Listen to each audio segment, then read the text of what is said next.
Aujourd'hui, ces populations, elles sont enclavées. Elles le disent elles-mêmes, elles disent qu'elles sont dans une prison à ciel ouvert.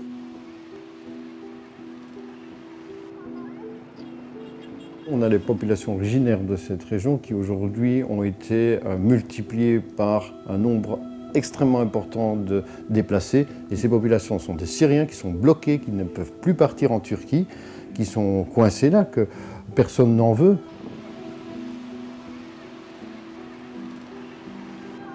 Elles ont subi de manière consécutive l'ensemble des conflits autour de cette ligne de front. Elles subissent aujourd'hui aussi des conflits internes liés entre tous les groupes armés qu'il y a sur le terrain, pas uniquement entre le gouvernement et les opposants. On note aujourd'hui, tous les jours, un renforcement de convois militaires qui passent la frontière, qui viennent d'un côté, qui renforcent cette frontière. Récemment, on a eu même des bombardements qui étaient très proches de la zone de Caen.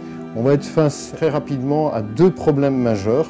Le premier, c'est l'hiver qui va arriver, avec des conditions hivernales qui peuvent être très dures et très difficiles dans cette région-là, avec des tentes qui commencent à être vieilles, des gens qui sont là depuis plusieurs années, et d'autre part, on est face à un risque très important de l'offensive.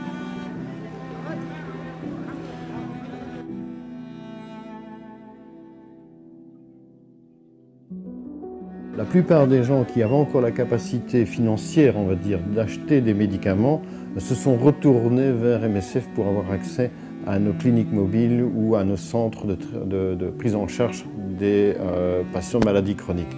Donc on a senti l'effet de la crise à ce niveau-là.